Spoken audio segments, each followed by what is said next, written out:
Hello, welcome dear friends to this special session. So for phase 2 we have just 7 days left, the last 7 days.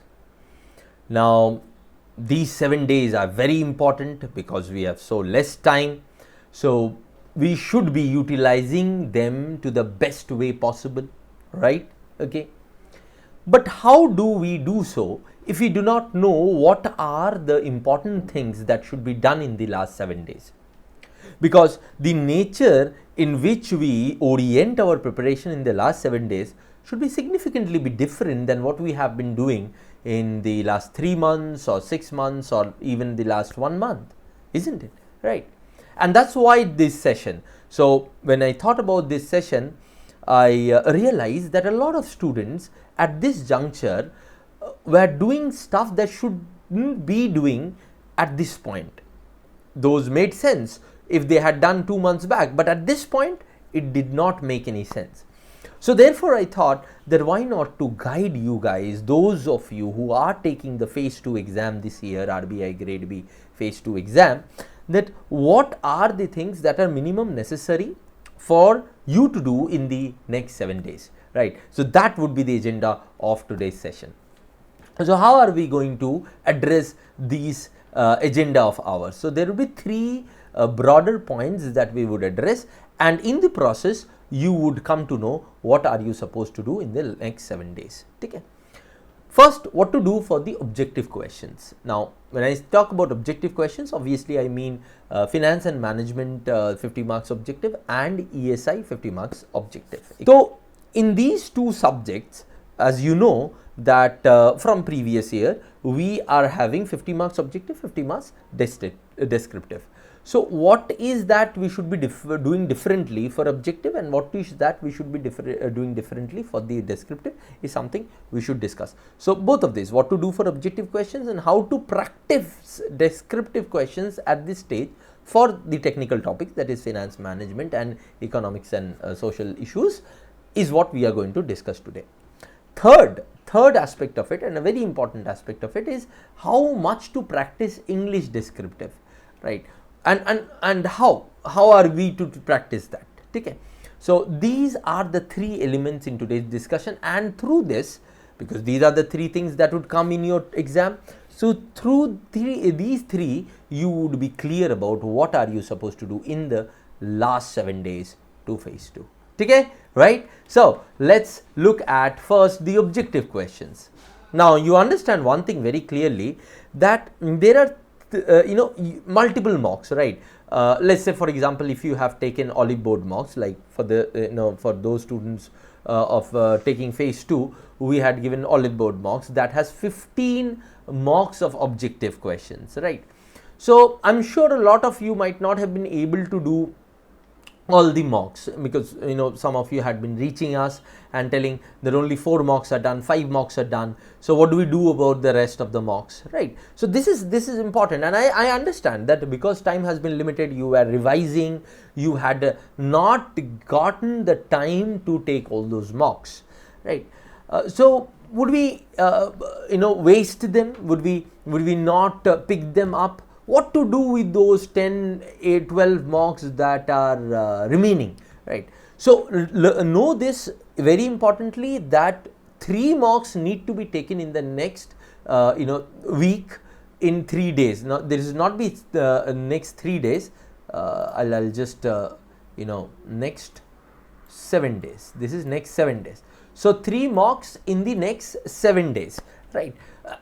Alternate day you can take it. You take a mock tomorrow, then 1 day gap, and then another mock, and then another mock. So 3 mocks taken in as mocks, as actual papers in proper time bound manner, right? That is obviously going to help you in getting acclimatized to how you are going to take the paper at that point of time. That is why these 3 mocks. Now still you would be left with another 7-8 marks which you might not have touched. So what to do about them? Would we waste them? No, not at all, because this is a this is not a paper of aptitude. This is not a paper of how good you take a test in terms of your time management, in terms of your problem solving skills. Okay, there is some amount of time management, problem solving involved here also. But the point here is that mostly it is your ability to answer those questions, your knowledge, that's going to make a difference, create a difference, right? So the more number of questions you come across of those nature on the topics that you have studied, or have revised over the couple of weeks, of the past couple of weeks, the more number of questions you come across, the better your chances of revising all the topics in the next 7 days. Okay. So what do? We take all of the rest mocks, okay, and go through their questions and solution. Now how do we do it? See this. Let's say you are left with another 8 mocks, assuming that there are 15 mocks, and you're going through 8. You have to go through 8 mocks. You have done 7 mocks as you take mocks, right? 4 done now, another 3 you do in the next week, and another 8 mocks are remaining, which you could not touch, or which you will not be able to touch also in the next 7 days. So taking every day 2 mocks does not make any sense as of now. So what would you do then? Submit those mocks if you want, right? And then take each question, try that question for 10 seconds and see the solution. Then next question, 15 seconds, see the solution. This way what will happen is that you would have an idea that what these questions are asking and what is the answer to those questions, and in the process you will also revise it. The best way to revise the questions or revise the topics today at this stage, when you are just 7 days to exam, is doing questions, relevant questions. And where do you get the most relevant questions? The mocks, right? Okay, so this is what you need to do for the objective questions, for the mocks that you were not able to take. If you are able to take all the mocks and you had taken most of the mocks and you are just left with another 3-4 mocks, just take all the mocks. You are doing in the right direction. There is nothing you have not done, because if you have taken 12-13 mocks, I am hoping that you have already revised, you have taken those mocks, you have gotten the benefits from those mocks that you had to get, right? Then you are all set. I am talking about them who have not been able to do that, and there are a lot of students, because from my interaction with you guys, I know that there had been many people who had not been able to take a lot of mocks due to the revision, due to covering of topics that they have not done before the clearing of phase 1, due to different reasons, but this is the case, right? So in that scenario, this is what they should do.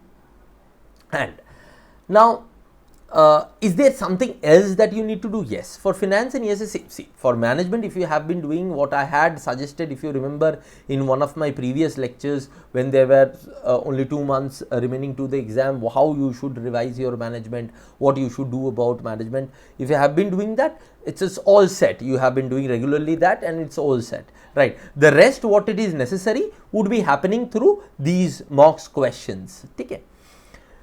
For finance and ESI, also from the question perspective, from your ability to answer questions perspective, that would this mock wala activity would definitely help.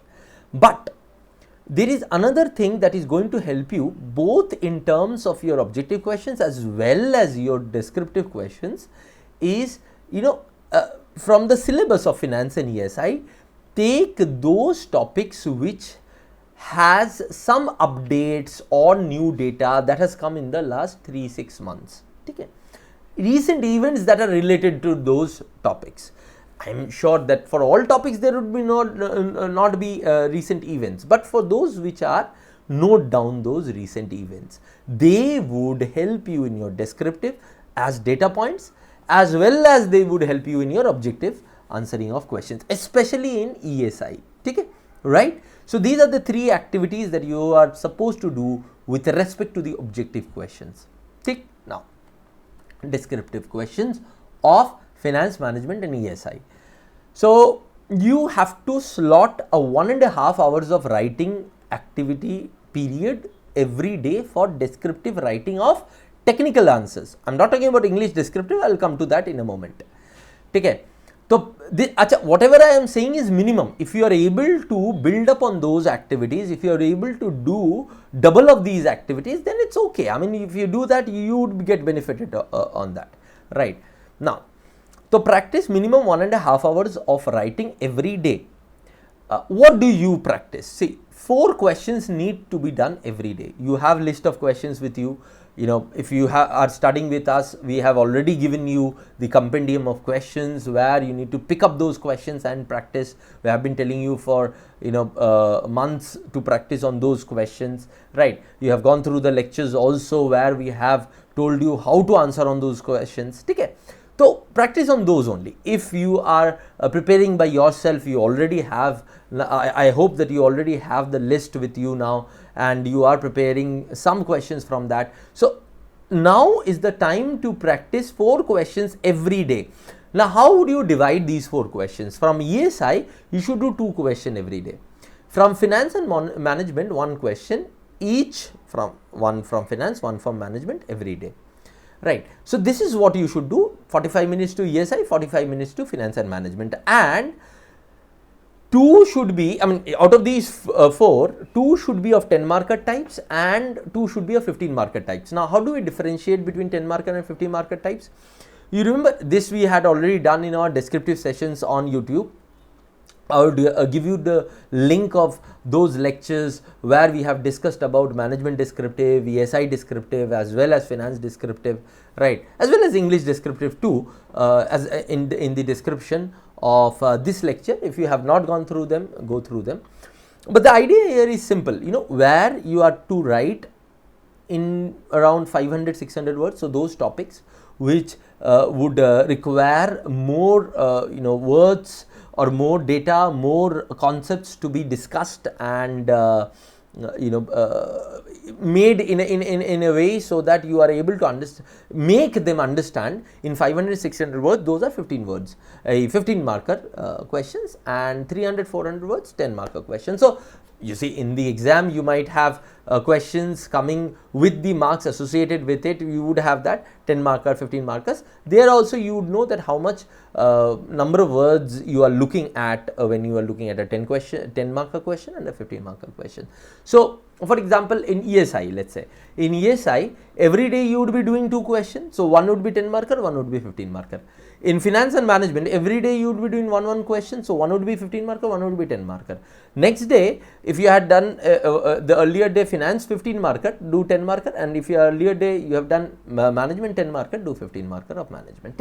This is how you should make your plan for the next 7 days activity. 7 days from now, if you do that, 28 topics you would have written, and take these topics on varied areas. For example, in management, don't only write on fundamentals of management, write on leadership, write on motivation, write on topics of ethics, governance, write on all topics, communication.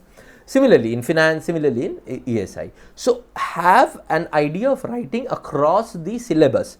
Now what would happen due to that, your ability to write on any one of these topics or subjects would come. So let's say even if you do not get a topic related directly to what you have written, but they would be indirectly related to one of the broader areas, there you would be able to use the data points and the arguments that you have used in your essay. That is why I am telling you to practice across the board. Okay, right? So that was descriptive question, how you need to practice. Now English descriptive. We talked about the technical descriptive, now the English descriptive. Now English descriptive mostly has 3 topics: essay writing, RC and Prezi. So practice 45 minutes minimum. If you have more time and you can give more time, do give it. 45 to 50 minutes of writing every day. Okay. 2 questions every day, 1 essay and either 1 Prezi or 1 RC. Okay. That 45 minutes can be 1 minute also. I am giving you 45 minutes, but because if you have studied under me, you must be in a position to be able to write 2 activities within 45 to 50 minutes. Okay. If not, 1 minute would 1 hour would also do. Okay. But not more than 1 hour for 2 activities. If you are doing 3 activities, give 1.5 hours. So 1 essay and 1 Prezi, or 1 essay or 1 RC. Okay. Alternate day. Now mixed topics of essays. Economics, art and literature, philosophy, business and management, culture and sociology, to name a few. And you know what, when you mix topics, you'd also see that a lot of data points or the issues that you have discussed in normal English essays would also be relevant for your management and finance and ESI topics, right? Okay, so that would also help. There would be a cross functional help that would happen when you write English descriptive topics too. And same for Prezi and RC. If you are taking a Prezi, let's say from today onwards or tomorrow onwards, if you in 7 days, if you take 4 Prezi, the 4 should be from different areas, and same for RC. Okay, take from varied areas. So this is what you should be doing for English descriptive. So these are the 3 minimum stuff that you should be doing for objective, descriptive, and technical descriptive and English descriptive. If you are done with these 3, you would ensure that the important stuff that you need to do in the next 7 days are done, right? Anything over that, if you are doing, that's okay, but this is minimum that you should be doing. You cannot sacrifice this because you are revising something, because you are doing something else. For RBI grade B phase 2 exam, these 3 activities that I am sharing with you are necessary, are fundamentally important for the next 7 days, right? Because if you don't do these 3 things, then you would be missing on your opportunity, right? And anything else would be icing on the cake, but this is the cake, okay, right? So that would be all for today. Hope it's clear what you need to do for the next 7 days. Now I would hope that you would give all your sincerity, all your efforts towards that direction, and do your best and give your best in the upcoming RBI grade B phase 2 exam. I hope to hear from you with your results, the great results that would come after you have given so much time and energy and efforts of yours towards this exam. So signing off today, all the best and bye bye.